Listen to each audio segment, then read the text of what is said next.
A crowd has cornered a teacher in the temple courts, and the question they are asking is not a question at all. It is a trap. Is it lawful for a man to divorce his wife for any reason? On the answer, an empire of religious opinion is about to split. And the men asking are not searching for truth. They are searching for an opening. Because Moses allowed divorce, Jesus said it was never the plan. Both of those are in the same book, written by the same God. And if you have ever wondered how both can be true, you are not confused. You are paying attention. The answer changes how you read the law, how you read the cross, and how you understand the kind of love God actually has for people whose lives have come apart at the seams. And it begins with a piece of paper, a bill of divorce, a document most people have never read, held by a woman most people never picture, protecting something most people never see. So let us walk into the courtyard. Let us stand inside the argument, because before Jesus ever opened his mouth, the question itself was already a weapon. Two famous schools of thought had been fighting over this question for generations, and their battleground was a single phrase buried in the law of Moses, something indecent. That is what the law said a man could find in his wife and use as grounds to send her away. But nobody agreed on what something indecent meant. The school of Shammai said it meant something serious, real unchastity, a marriage-breaking offense. The school of Hillel said it could mean almost anything, and the tradition preserves the argument in all its absurdity. One of the rabbis argued that a man could divorce his wife if she simply burned his dinner. Picture the classroom, the scrolls unrolled across the tables, the dust hanging in the light, the students leaning in, some nodding, some shaking their heads. A scholar, certain of himself, insisting that a ruined meal was grounds to end a covenant, and across from him, another scholar, just as certain, arguing that only something that would send a man's name through the streets could break a marriage. Two rooms of men, two readings of the same words, and in both rooms, a question that nobody thought to ask: what about her? What happens to the woman while the men argue about what she did wrong? That was the culture. That was the air Jesus walked into, and the trap was perfect. If Jesus sided with Shammai, he offended the broad-minded. If he sided with Hillel, he looked like he was blessing easy divorce. If he refused to answer, he looked weak. 3 doors, and every one of them was locked. And standing behind the argument was something nobody said out loud. A woman in that world had no independent standing. Her security was her household. Her future was her husband. And the entire debate about any reason was, in practice, a debate about whether a man could dispose of her on a whim. The men argued about their rights. The women waited. And into that room walked a teacher who would not play their game at all. So what does Jesus do? He does not open any of the doors. He changes the building. He reaches past Moses, past the debate, past the scrolls and the schools, all the way back to the beginning. And he quotes the book of Genesis. Haven't you read, he says, that he who made them from the beginning made them male and female, and said, for this cause a man shall leave his father and mother, and shall be joined to his wife, and the two shall become one flesh, so that they are no more two, but one flesh. So that they are no more two, but one flesh. What therefore God has joined together, don't let man tear apart. Matthew chapter 19, verses 4 through 6. Do you hear what just happened?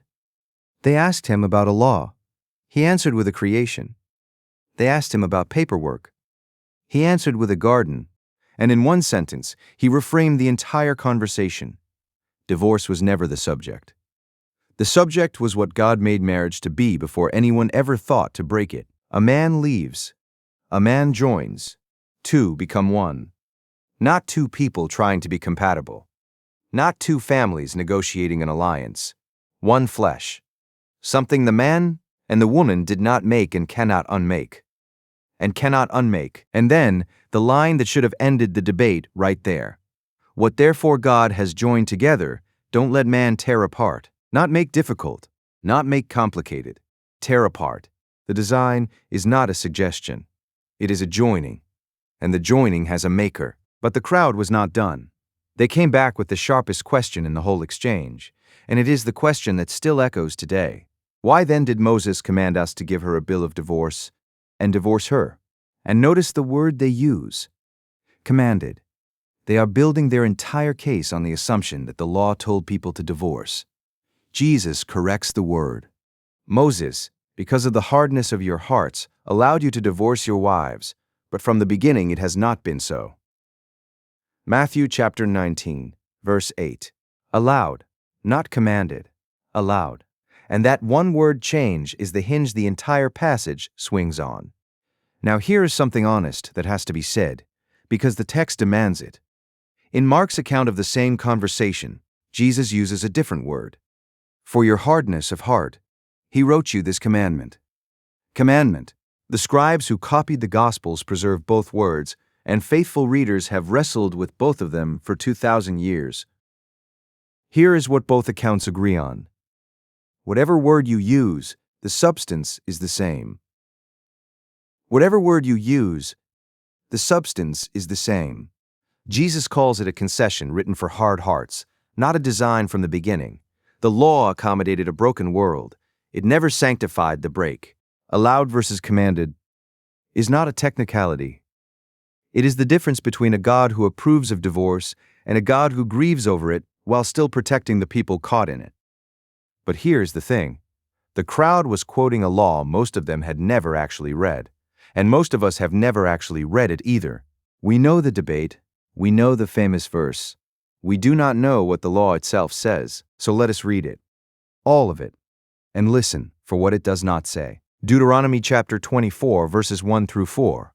When a man takes a wife and marries her, if it happen that she finds no favor in his eyes, because he has found some unseemly thing in her, then he shall write her a bill of divorce, and put it in her hand, and send her out of his house. When she has departed out of his house, she may go and be another man's wife, if the latter husband hates her, and writes her a bill of divorce, and puts it in her hand, and sends her out of his house. Or if the latter husband dies, who took her to be his wife, then her former husband, who sent her away, may not take her again to be his wife, after she is defiled, for that is an abomination before Yahweh. Stop there. Look at what is actually in that law. There is no command to divorce. There is no encouragement to divorce. There is no celebration of divorce. There is no celebration of divorce. There is a man who has already decided to send his wife away, and a law that steps in and says, if you are going to do this, here is how you are going to do it. The law does not open the door. The door was already standing open in the human heart. The law walked in and built a guardrail around it. And notice what the guardrail does. It does not give the man anything. It takes things away from him. It takes away the quiet. He cannot send her away with a word, in private, in anger, with nothing to show for it. He must write. It takes away his control. He cannot decide her fate and then pretend the marriage never happened. He must put the certificate in her hand, where she can see it, where she can keep it, where the whole town can know what he has done. It takes away his ownership. He cannot keep her as a possession he might want back later. The law forces the writing. It forces the hand. It forces the sending out, in public, in writing, where everyone can see. And then it adds the strangest clause in the whole passage. The first husband can never take her back. Never. Even if the second marriage ends, even if he changes his mind, even if he claims her again like property, the law closes that door completely. Why would a law about divorce include a clause like that? Why would the text go out of its way to say the first husband can never reclaim her? Hold that question. It is the key to everything, and that is where most teaching stops. That is where most sermons end. The trap is explained, the design is revealed, the concession is named, and the passage is closed like a book. But the text is not done. Because the law just raised a question, nobody in that courtyard wanted to answer. If the design is one flesh, and the concession was for hard hearts, then why does the certificate exist at all? What was that piece of paper actually for? So let us take a breath and look at where we have been. The trap was set in a courtyard. The question was about a law. Jesus answered with a creation. The law, when you actually read it, turns out not to be a command at all, but a regulation of a practice that already existed. And at the center of it all sits a piece of paper that nobody seems to understand. The religious leaders treated it as a license.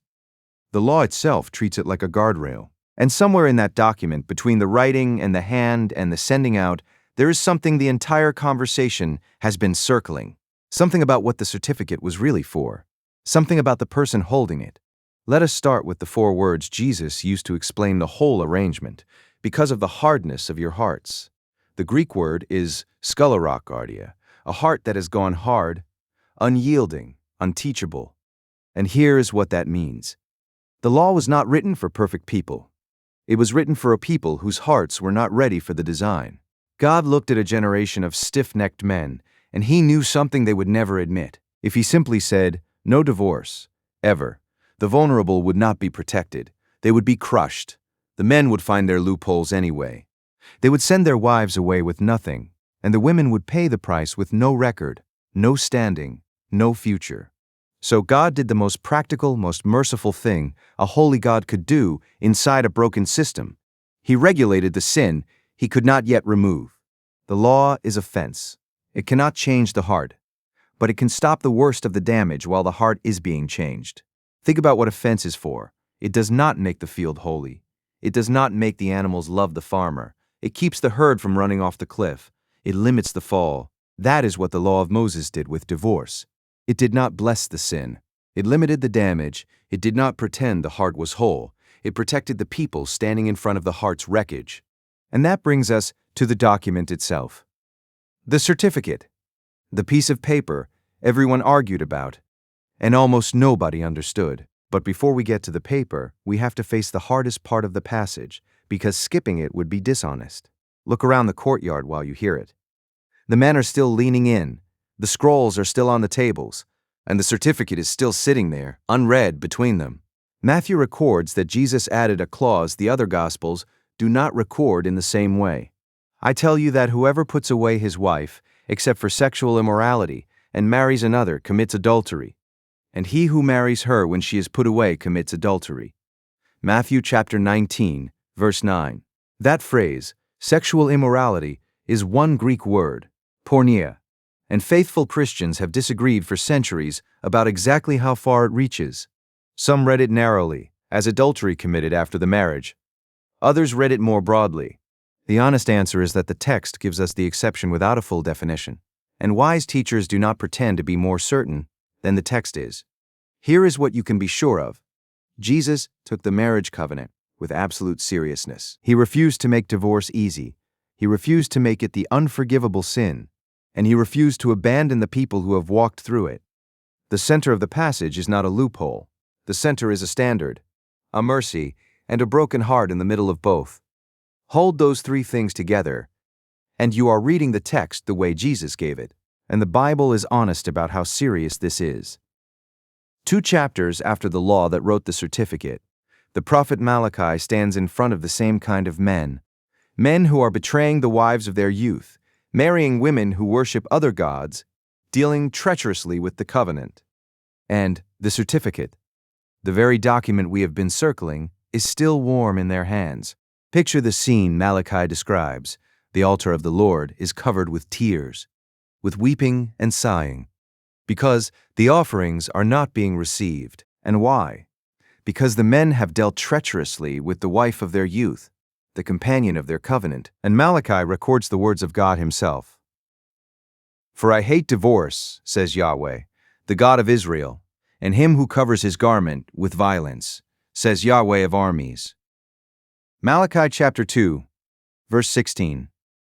Now there is a translation debate buried in that verse. Some scholars read the line differently, but the weight of the text is unmistakable. God's tenderness toward the vulnerable never cancels his hatred of treachery.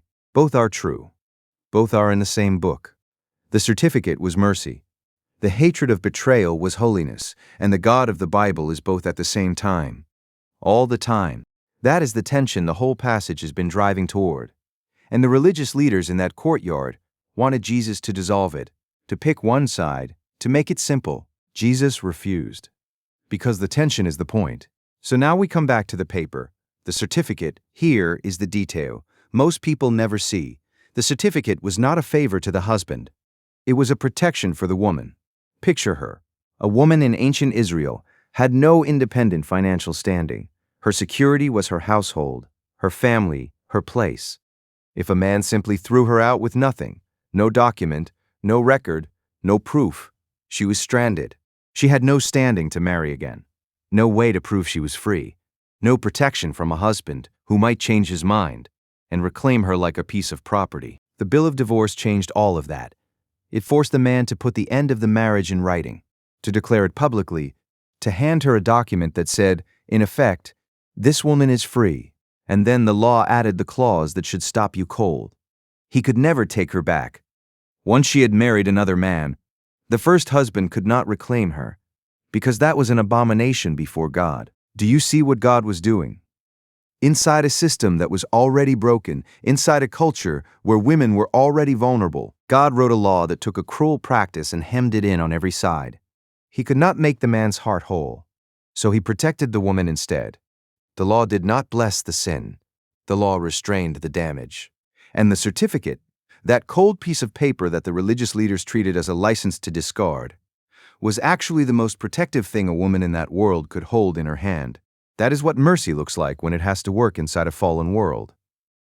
It does not always remove the brokenness, but it puts a document in the hand of the person who needs protection, and it says, "You are free. No one can take that from you." And that brings us to the question the whole passage has been building toward.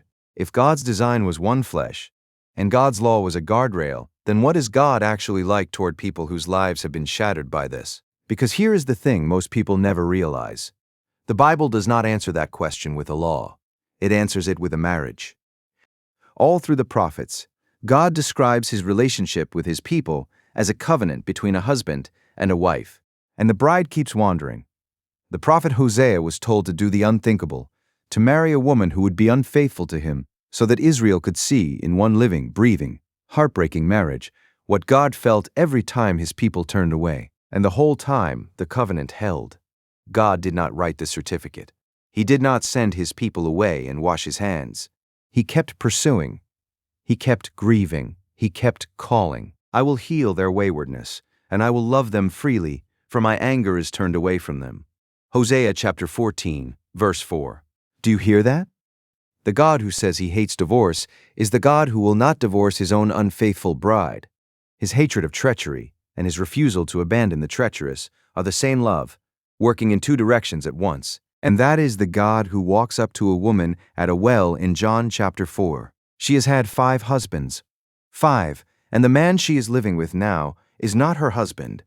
By the standard of the day, she is the walking definition of a broken life. She comes to the well at noon, in the heat, alone, which in that culture is a tell. Women drew water in the cool of the morning, together, laughing, talking, carrying their jars on their heads. She comes at noon because she does not want to face the other women. And Jesus does not begin with her past. He does not begin with a lecture on marriage. He does not begin with a question about what she did wrong. He begins with water, living water. He talks to her. He sees her. He tells her the truth about her life, not to shame her, but to show her he knows her.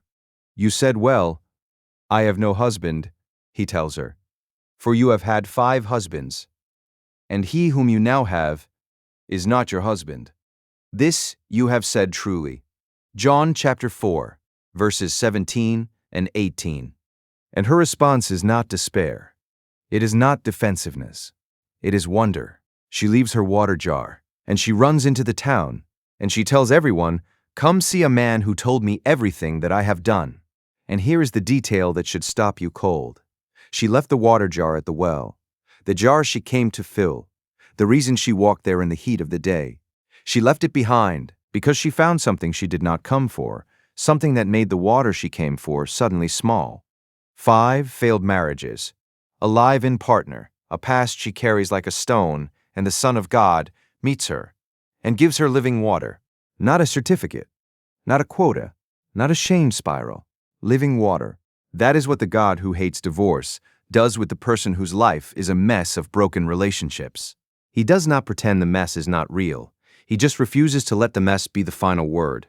And there is one more word the scripture speaks to this, and it is for the person who did not choose the divorce at all. Paul, writing to the church in Corinth, addresses the hardest case there is, a marriage where one spouse becomes a believer and the other does not, and the unbelieving spouse decides to leave. What is the believer supposed to do? What does faithfulness look like when the other person simply walks away? Paul's answer is startling in its gentleness. Yet if the unbelieving depart, let him depart. The brother or the sister is not under bondage in such cases, but God has called us in peace. 1 Corinthians chapter 7, verse 15. Let him depart. Not bound. Not bound. Called in peace. Do you hear that? There is a person in this conversation who has been abandoned, who did not break the covenant, who sits across from an empty chair every night, who prays and wonders if they did something wrong, who carries a marriage certificate that became a memory instead of a marriage. And the scripture does not hand them a certificate of shame. It hands them a word of release. Not bound. In peace. The God who hates treachery is the God who sets the betrayed free. And here is where the whole passage finally opens up, because the question the Pharisees asked Jesus was never really about divorce. It was about the heart of God. And the answer Jesus gives is not a tighter rule. It is a revelation. The entire history of Israel is a marriage where the bride keeps running and the husband keeps the covenant. And at the end of that history, the Bible says, the church is the bride of Christ. The bridegroom gives himself for the bride. He does not send her away. He does not write her a certificate. He dies for her. The law could restrain the damage of a broken marriage. It could protect the vulnerable. It could hold the line. But only a bridegroom who refuses to let go could ever heal the break. And that is the gospel standing underneath this entire debate. The God who said, from the beginning it was not so, is the God who came down to make it so again. He did not come to tighten the rule. He came to change the heart that the rule could only diagnose. So let us go back to the courtyard where we started. The religious leaders are still standing there, waiting for Jesus to pick a side. And he has done something they never expected. He has refused their whole frame. They wanted to know which kind of divorce the law permitted. He answered that the law was never the point. The design was the point. The law was the guardrail for a fallen world. And then he went further than any of them dared. He said the design is not just a standard to live up to. It is a picture of something God himself is doing. A covenant that will not break between a bridegroom who will not let go and a bride he paid for with his own life. The certificate was mercy for a broken world. The cross was the cure for the break itself. Hardness of heart is why the law made room. Grace is why the heart can be made new. And maybe that is the thing to carry out of this passage. God's ideal and God's mercy are not enemies.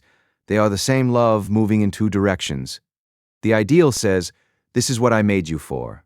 The mercy says, and I will meet you where you broke it. He takes marriage seriously enough to call betrayal what it is. And he takes broken people seriously enough to sit at a well with a woman who has had 5 husbands and offer her water that will never run dry. The law was never a license. It was a fence. And the fence was never the end of the story. It was the proof that God would not abandon the people standing behind it. From the beginning it was not so, and because of the cross, in the end, it will not be so again. The bridegroom is still holding the covenant. He has never once picked up the pen to write the certificate.